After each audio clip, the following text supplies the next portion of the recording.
En 1935, Albert Einstein publiait un article tellement perturbant que l'establishment de la physique a passé les 50 années suivantes à prétendre qu'il avait tort. Il les avait mis en garde contre quelque chose qu'il appelait l'intrication quantique. Ils l'ont ignoré. En 2022, 3 scientifiques ont remporté le prix Nobel pour avoir prouvé que tout ce qu'Einstein craignait était réel et les implications sont plus terrifiantes qu'il ne l'avait jamais imaginé. Ce que vous allez apprendre n'est pas une théorie du complot, c'est de l'histoire documentée, de la physique vérifiée et un avertissement qui a été réduit au silence pendant des décennies. Einstein appelait ça l'action fantomatique à distance, en allemand, Spukhafte Fernwirkung. Il l'entendait comme une insulte, une façon de se moquer, de quelque chose de tellement impossible, de tellement absurde, que ça ne pouvait pas être vrai. Mais voici ce qu'ils ne vous ont jamais dit. Einstein ne se moquait pas de la mécanique quantique. Il en était terrifié, et il a passé les 20 dernières années de sa vie à essayer de prouver qu'elle était fausse, parce qu'il comprenait ce que cela signifiait pour la réalité elle-même. Laissez-moi vous ramener en 1935. Einstein vivait à Princeton, dans le New Jersey. Il avait fui l'Allemagne nazie 2 ans plus tôt. Il était le scientifique le plus célèbre du monde. Et il était sur le point de publier l'article le plus controversé de sa carrière, avec 2 collègues, Boris Podolsky et Nathan Rosen. Einstein a écrit un article avec un titre simple. La description de la réalité physique par la mécanique quantique peut-elle être considérée comme complète? La réponse, selon Einstein, était non. Et la raison était l'intrication. Voici ce qu'Einstein a découvert. Selon la mécanique quantique, 2 particules peuvent devenir connectées d'une manière qui défie tout ce que nous comprenons de l'espace et du temps. Une fois intriquées, mesurer une particule affecte instantanément l'autre, peu importe la distance qui les sépare, à travers une pièce, à travers un continent, à travers l'univers. La connexion est instantanée. Einstein a vu cela et a reconnu un problème profond. Selon sa propre théorie de la relativité, rien ne peut voyager plus vite que la lumière. L'information, l'énergie, la matière, tout dans l'univers est lié par cette limite de vitesse. Mais l'intrication quantique semblait violer cette loi fondamentale. Lorsque vous mesurez une particule intriquée, l'autre répond immédiatement, plus vite que la lumière, ne pourrait voyager entre elles. C'est ce qu'Einstein appelait fantomatique, non pas parce que c'était surnaturel, mais parce que cela semblait briser les lois de la physique qu'il avait lui-même établies. Mais voici ce qui l'a réellement perturbé. Si les particules peuvent être connectées à travers l'espace de cette façon, qu'est-ce qui d'autre pourrait être connecté? Qu'en est-il de la conscience? Qu'en est-il du temps lui-même? Einstein a entrevu des implications tellement profondes qu'il a consacré le reste de sa vie à prouver que l'intrication était impossible. Il a échoué. L'article qu'Einstein a publié en 1935 est aujourd'hui connu sous le nom d'article EPR, d'après les initiales de ses 3 auteurs. Il est devenu l'un des articles les plus cités de l'histoire de la physique, classé par impact. Il figure parmi les 10 meilleurs de tous les articles jamais publiés dans les revues Physical Review. Mais pendant des décennies, il a été rejeté, ridiculisé, traité comme les divagations d'un physicien dépassé. Il disait qu'Einstein ne comprenait pas la mécanique quantique, qu'il était bloqué dans une pensée classique, que ses objections étaient philosophiques et non scientifiques. Ils avaient tort. À l'été 1935, quelque chose de remarquable s'est produit. Erwin Schrödinger, un autre géant de la physique, a commencé à correspondre avec Einstein au sujet de l'intrication. Leurs lettres, maintenant conservées dans les archives, révèlent la profondeur de leur inquiétude. Schrödinger a écrit à Einstein le 13 juillet 1935, je cite, « Je sais bien sûr comment le tour de passe-passe fonctionne mathématiquement, mais je n'aime pas une telle théorie. » Fin de citation. Pensez-y. L'un des fondateurs de la mécanique quantique qualifiant sa propre théorie de « tour de passe-passe », admettant que, bien que les mathématiques fonctionnent, quelque chose clochait profondément. C'est dans ses lettres que Schrödinger a créé sa célèbre expérience de pensée, le chat qui est simultanément vivant et mort. La plupart des gens pensent que c'était juste une illustration intelligente. Ce n'était pas le cas. C'était un cri de frustration, une façon de montrer à quel point la mécanique quantique devient absurde quand on la prend au sérieux. Schrödinger et Einstein ont tous deux vu la même chose. L'intrication quantique n'était pas seulement étrange, elle était dangereuse. Pas physiquement dangereuse, philosophiquement dangereuse. Elle menaçait le concept même d'une réalité objective, existant indépendamment de l'observation. Mais l'establishment de la physique ne voulait pas l'entendre. E.S. Niels Bohr, le chef de la révolution de la mécanique quantique, a publié une réponse à l'article d'Einstein. En quelques mois, il a déclaré que les préoccupations d'Einstein étaient basées sur un malentendu, que la mécanique quantique était complète et correcte, que l'intrication n'était pas un problème à résoudre, mais une caractéristique à accepter. Et pendant les 30 années suivantes, le point de vue de Bohr a dominé. Les avertissements d'Einstein ont été rejetés. Ses préoccupations concernant l'intrication ont été traitées comme un échec, à s'adapter à la nouvelle physique. Einstein est mort en 1955, sans résolution. La question de savoir si l'intrication était réelle est restée sans réponse. L'establishment de la physique était passé à autre chose. Ils avaient décidé qu'Einstein avait simplement tort. Mais ensuite, Jean Bell est arrivé. En 1964, un physicien travaillant au CERN à Genève a fait quelque chose de remarquable. Il a trouvé un moyen de tester si Einstein ou Bohr avaient raison. Bell a développé un théorème mathématique qui pouvait distinguer entre deux possibilités.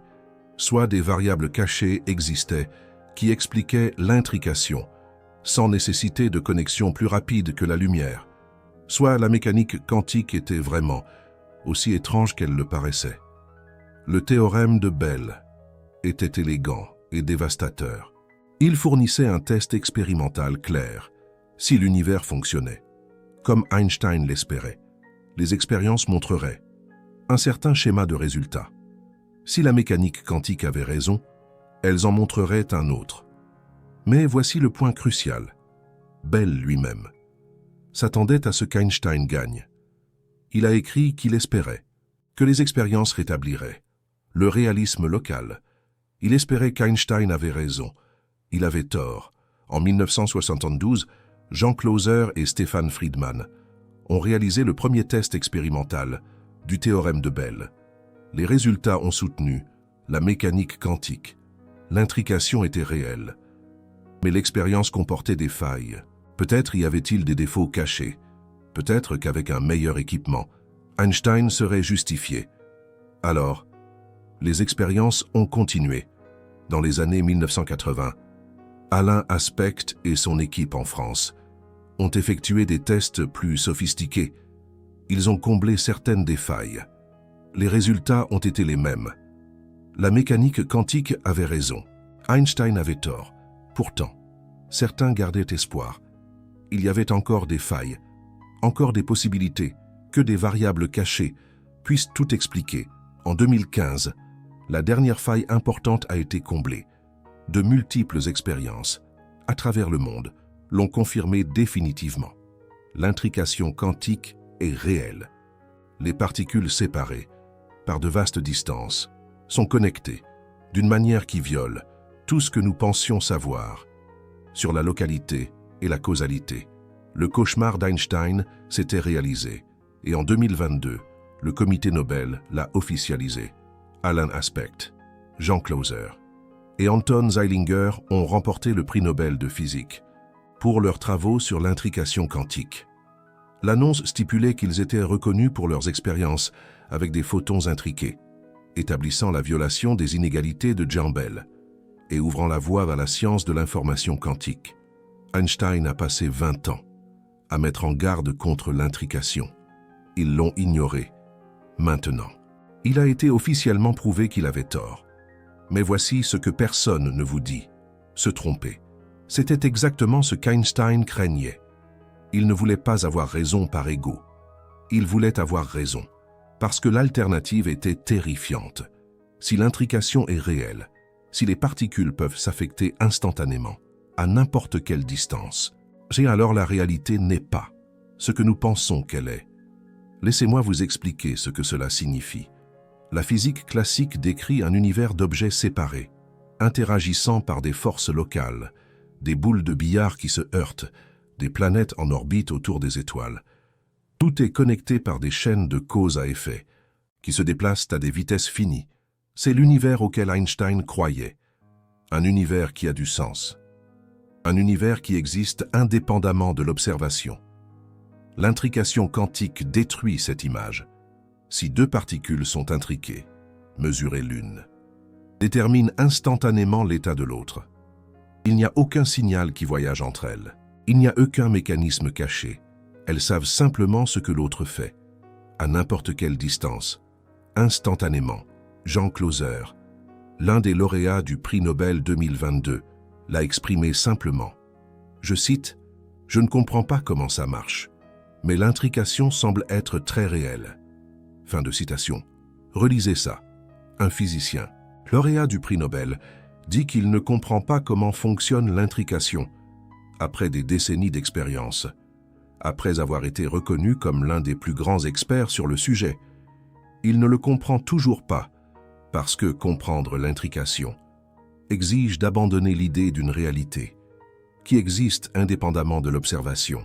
Cela exige d'accepter que l'univers est fondamentalement connecté, d'une manière qui transcende l'espace et le temps.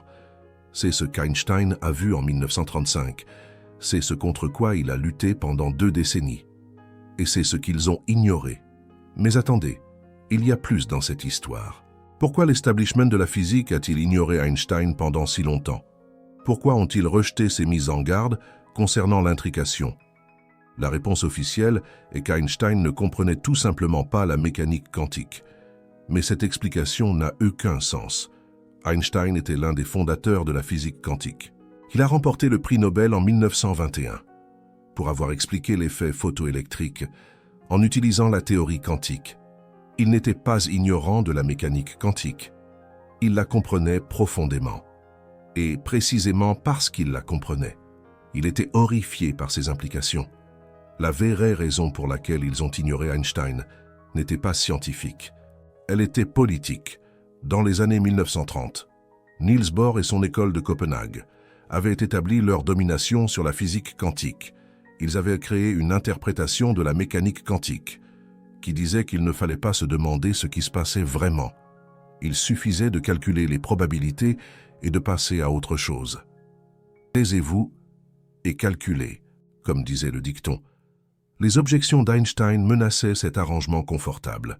Si vous preniez ces préoccupations au sérieux, vous deviez affronter l'étrangeté profonde de la mécanique quantique. Vous deviez vous demander ce que cela signifiait pour la réalité. Et l'école de Copenhague ne voulait pas poser ces questions. Alors ils ont marginalisé Einstein. Ils l'ont dépeint comme un vieil homme qui ne pouvait pas accepter de nouvelles idées. Ils ont transformé ces objections en un défaut de personnalité, plutôt qu'en un défi philosophique profond. Et ils ont réussi, pendant 30 ans. Quiconque remettait en question l'interprétation de Copenhague risquait sa carrière. Les questions soulevées par Einstein étaient à considérer comme non professionnelles, non scientifiques, métaphysiques. Il a fallu attendre les années 1960 pour que Jean Bell développe même un moyen de tester les préoccupations d'Einstein. Et même alors, de nombreux physiciens ont rejeté le travail de Bell, comme de la philosophie plutôt que de la physique. La suppression était systématique, pas une conspiration au sens dramatique du terme, mais un consensus selon lequel certaines questions ne devaient pas être posées, que certaines préoccupations ne valaient pas la peine d'être prises au sérieux. Maintenant, nous savons que ces préoccupations étaient justifiées.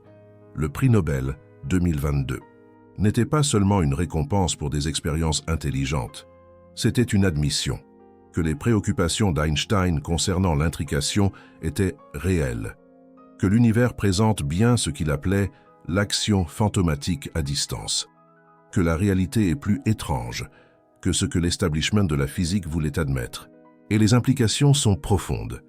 Laissez-moi vous dire ce que l'intrication signifie pour la technologie. Anton Zeilinger, l'un des lauréats du prix Nobel 2022, a démontré quelque chose appelé téléportation quantique. Ce n'est pas de la science-fiction, c'est de la physique vérifiée.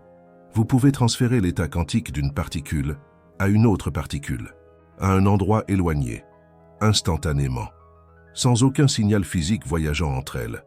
Cela est maintenant utilisé pour construire des réseaux de communication quantique.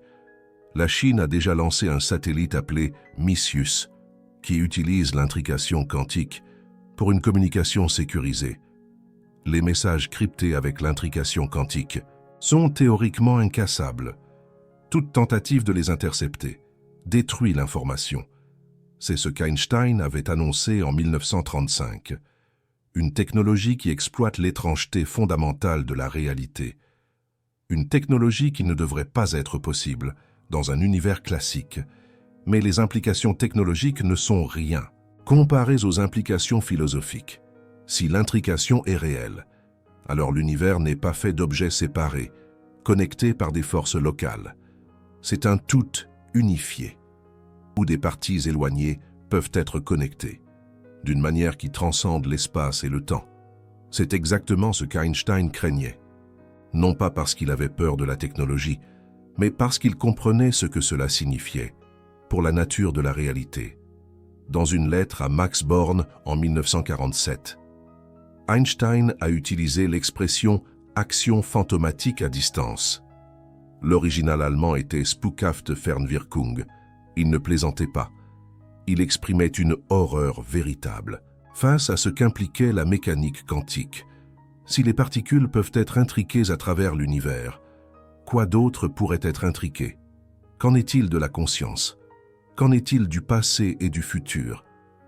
Des recherches récentes ont exploré ces questions, dans des expériences sur le temps intriqué. Des physiciens ont montré que l'intrication quantique peut connecter non seulement des lieux éloignés, mais aussi différents moments dans le temps. Les implications sont stupéfiantes. Les événements du présent peuvent être intriqués avec des événements du passé et du futur. Ce ne sont pas des spéculations, c'est de la physique publiée. Et cela valide les craintes les plus profondes d'Einstein. Il a vu que si vous acceptez l'intrication quantique, vous ne pouvez pas vous arrêter aux particules. Les mêmes principes qui connectent les photons à travers l'espace pourraient connecter les esprits à travers la distance, pourraient connecter les moments à travers le temps, pourraient signifier que l'univers entier est un tout interconnecté, où la distinction entre ici et là, maintenant et alors, devient dénuée de sens. L'interprétation de Copenhague a essayé de cacher cela. Il disait « Ne demandez pas ce qui se passe vraiment. Calculez. Point barre. » Mais Einstein refusait d'arrêter de poser des questions. Et maintenant, nous savons qu'il avait raison de demander. Alors, qu'est-ce que cela signifie pour vous? Si l'univers est fondamentalement intriqué, alors vous n'êtes pas séparé du reste de la réalité. Vous êtes connecté à tout, à travers l'espace, peut-être à travers le temps, d'une manière que la physique classique ne peut pas expliquer. Ce n'est pas du mysticisme. C'est l'implication directe d'une physique qui a reçu le prix Nobel. Les expériences sont faites. Les résultats sont là. L'intrication est réelle. Einstein a passé ces dernières années à essayer de prouver que ce n'était pas vrai. Il a échoué. Mais en échouant, il nous a montré quelque chose de profond. L'univers est plus étrange que nous l'imaginions. Et cette étrangeté n'est pas un bug. C'est une caractéristique. Vous venez d'apprendre quelque chose que l'establishment de la physique a passé des décennies à supprimer. Que les avertissements d'Einstein concernant l'intrication étaient injustifiés. Que la réalité ne fonctionne pas comme on vous l'a enseigné à l'école. Que l'univers est fondamentalement connecté d'une manière qui transcende l'espace et le temps. Si cette connaissance compte pour vous. Le bouton « Super merci » est la façon dont vous soutenez la révélation de vérités cachées, pas comme un paiement, mais comme une participation. Vous choisissez de faire partie de ceux qui savent. qui refusent d'accepter les mensonges confortables, qui comprennent que la réalité est plus que ce qu'on nous a dit. Chaque clic sur ce cœur est quelqu'un qui se réveille, quelqu'un qui choisit la vérité, quelqu'un qui honore la lutte d'Einstein pendant des décennies pour comprendre ce qu'il ne voulait pas qu'il révèle. Mais il y a encore plus de choses que vous devez comprendre. Le prix Nobel 2022 ne visait pas seulement à prouver qu'Einstein avait tort. Il s'agissait d'admettre que la physique ne comprend pas ses propres découvertes. Écoutez ce que le comité Nobel a dit. Citation. « Il est devenu de plus en plus clair qu'un nouveau type de technologie quantique est en train d'émerger. Nous pouvons voir que le travail des lauréats avec les états intriqués est d'une grande importance, même au-delà des questions fondamentales sur l'interprétation de la mécanique quantique. » Fin de citation. Ils admettent qu'ils ne comprennent toujours pas pleinement la mécanique quantique, que l'intrication reste mystérieuse même pour les lauréats du prix Nobel, que les questions d'Einstein n'ont pas reçu de réponse, seulement été confirmées. Jean Clauser lui-même a dit qu'il ne comprenait pas comment fonctionnait l'intrication. C'est remarquable. Après des décennies d'expérience, après avoir remporté le prix Nobel, l'expert dit qu'il ne comprend pas. Parce que comprendre l'intrication nécessite d'abandonner des idées qui semblent fondamentales à notre expérience de la réalité. L'idée que les objets sont séparés. L'idée que les causes précèdent les effets. L'idée que le passé est fixé et que l'avenir est ouvert. L'intrication quantique remet en question toutes ces hypothèses. Et personne ne sait comment reconstruire la physique une fois que vous avez accepté ce défi. Einstein a vu cela en 1935. Il a vu qu'accepter l'intrication exigerait une révolution complète dans notre façon de comprendre la réalité. Et il avait raison. Nous sommes encore au premier stade de cette révolution. La technologie avance. Ordinateur quantique, réseau quantique, cryptographie quantique. Mais la compréhension ne suit pas le rythme. Nous pouvons utiliser l'intrication sans la comprendre. Nous pouvons exploiter l'action fantomatique à distance sans savoir ce qui la rend fantomatique. C'est exactement ce qu'Einstein avait annoncé, une physique qui fonctionne sans être comprise. Une technologie qui exploite des phénomènes qui contredisent nos concepts fondamentaux de la réalité. Et maintenant, cela arrive. La question est de savoir ce que nous faisons de cette connaissance. Continuons-nous à ignorer les implications philosophiques, comme l'école de Copenhague l'a conseillé? Ou prenons-nous les avertissements d'Einstein au sérieux et essayons-nous de comprendre ce que l'intrication signifie vraiment? Je crois qu'Einstein avait raison de s'inquiéter. Pas parce que l'intrication est dangereuse au sens physique, mais parce qu'elle révèle que la réalité n'est pas ce que nous pensons, que l'univers est connecté d'une manière que nous ne comprenons pas, que la séparation que nous ressentons entre nous et le monde peut être autant une illusion que le chat de Schrödinger étant définitivement vivant ou mort. Ce ne sont pas des pensées confortables. L'establishment de la physique préférait les supprimer. Traiter Einstein comme un vieil homme qui ne pouvait pas accepter le progrès, ignorer ses avertissements pendant des décennies. Mais vous n'êtes pas l'establishment de la physique. Vous êtes quelqu'un qui cherche la vérité, qui n'a pas peur des implications inconfortables, qui comprend que les plus grandes découvertes viennent souvent des questions que personne ne veut poser. Einstein a posé ces questions. Ils l'ont ignoré maintenant. Nous savons qu'il avait raison de demander. L'univers est intriqué. Les particules séparées par de vastes distances sont connectées d'une manière qui transcende l'espace et le temps. La réalité n'est pas ce que nous pensions, et ce n'est que le début de ce que la mécanique quantique révèle. Si vous voulez comprendre davantage ce qu'Einstein a découvert et ce qu'ils vous ont caché, abonnez-vous à cette chaîne. Chaque vidéo révèle une autre pièce du puzzle, une autre vérité que l'establishment préférait supprimer. Einstein a passé sa vie à se battre pour la compréhension. Il a perdu la bataille sur l'intrication. Mais en perdant, il nous a montré quelque chose de plus important qu'avoir raison. Il nous a montré que les questions comptent, que nous ne devrions jamais cesser de demander, que la réalité mérite d'être comprise, pas seulement calculée. Maintenant, je veux vous entendre.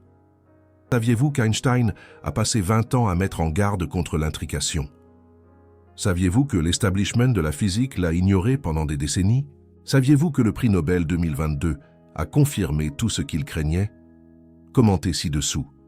Dites-moi ce que vous saviez avant de regarder ceci, ce que vous avez appris, et ce que vous pensez d'un univers où les particules peuvent être connectées à travers n'importe quelle distance, instantanément, d'une manière que personne ne comprend vraiment. Je lis chaque commentaire, parce que je veux savoir qui d'autre est prêt à prendre les avertissements d'Einstein au sérieux, qui d'autre refuse de se taire et de calculer, qui d'autre comprend que les questions qu'Einstein a posées sont toujours les questions les plus importantes en physique. Vous n'êtes pas ici par accident. Quelque chose vous a attiré vers cette vidéo. Peut-être était-ce l'intrication qui relie toute chose. Peut-être était-ce juste la curiosité. Quoi qu'il en soit, vous savez maintenant quelque chose que la plupart des gens ne savent pas. Einstein a mis en garde contre l'intrication quantique. Ils l'ont ignoré. Il a été prouvé qu'il avait tort. Mais être prouvé qu'il avait tort a confirmé tout ce qu'il craignait. L'univers est plus étrange que nous l'imaginions. Et Einstein l'a vu en premier. Utilisez cette connaissance. Remettez en question ce qu'ils vous disent. Posez les questions que personne ne veut poser. C'est ce qu'Einstein aurait voulu. C'est ainsi que nous honorons son héritage. C'est ainsi que nous écoutons enfin son avertissement. Avant de partir, je veux vous laisser avec une dernière pensée. Einstein ne se battait pas seulement pour la physique. Il se battait pour quelque chose de plus profond. Il croyait que l'univers devait avoir un sens, que la réalité soit compréhensible, que la science recherche la vérité et pas seulement des prédictions. L'interprétation de Copenhague disait aux physiciens d'arrêter de se demander ce qui se passe vraiment, d'accepter les mathématiques et de passer à autre chose, d'abandonner la recherche de la compréhension au profit du calcul. Albert Einstein a refusé, même quand tout le monde disait qu'il avait tort, même quand ils l'ont marginalisé, même quand il a passé 20 ans à ne pas réussir à prouver son point de vue. Il a continué à poser des questions. Et voici l'ironie profonde. En prouvant qu'Einstein avait tort au sujet de l'intrication quantique, les expériences ont en réalité prouvé qu'il avait raison sur quelque chose de plus important. Son insistance à poser des questions profondes. Son refus d'accepter le ne pas demander. Sa conviction que la réalité mérite d'être comprise. Le prix Nobel 2022 a été décerné pour des expériences qu'Einstein a inspirées. Les questions qu'il a posées en 1935 ont stimulé des décennies de recherche. Son article, rejeté pendant des années comme une confusion philosophique, s'est avéré être l'un des articles les plus importants de l'histoire de la physique. Einstein a perdu l'argument sur les variables cachées, mais il a gagné l'argument sur le fait de poser des questions. L'existence même du théorème de Jean Bell, des tests expérimentaux, du prix Nobel. Tout cela remonte au refus d'Einstein de se taire et de calculer. C'est son véritable héritage. Pas d'avoir raison sur chaque détail, mais d'avoir raison sur l'importance de la compréhension, du questionnement, de ne jamais accepter le mystère comme une réponse. L'establishment de la physique voulait que tout le monde arrête de poser des questions. Einstein a continué à en poser quand même. Et parce qu'il a continué à en poser, nous savons maintenant que l'univers est intriqué d'une manière que personne ne comprend pleinement. Que se serait-il passé si tout le monde avait suivi les conseils de Copenhague? Si personne n'avait testé les inégalités de Jean Bell? Si les questions soulevées par Einstein avaient été définitivement supprimées, nous ne l'aurions jamais su. Nous aurions continué à croire que l'univers était composé d'objets distincts suivant des lois locales. Nous serions passés à côté de l'une des découvertes les plus profondes de l'histoire de la science. L'avertissement d'Einstein ne concernait pas seulement l'intrication quantique. Il concernait le danger d'arrêter l'enquête, le danger d'accepter l'autorité au détriment des preuves, le danger de choisir le confort plutôt que la vérité. Cet avertissement est toujours pertinent aujourd'hui, en physique et au-delà. N'arrêtez jamais de poser des questions. Même quand on vous dit que la question est réglée, même lorsque le consensus dit que vous avez tort, même lorsque des décennies passent sans résolution. L'univers récompense ceux qui continuent à poser des questions. Einstein l'a prouvé. Ces questions, rejetées pendant 30 ans, sont devenues de la physique digne du prix Nobel. Vos questions pourraient mettre des décennies à être justifiées aussi. Posez-les quand même. C'est ce qu'Einstein vous dirait s'il était ici. C'est le véritable avertissement qu'il a essayé de donner. Pas seulement sur l'intrication quantique, surtout, N'arrêtez jamais de poser des questions. L'univers compte sur vous pour continuer à remettre en question ce que tout le monde accepte. Einstein l'a fait. Regardez ce qu'il a trouvé. Maintenant, c'est à votre tour.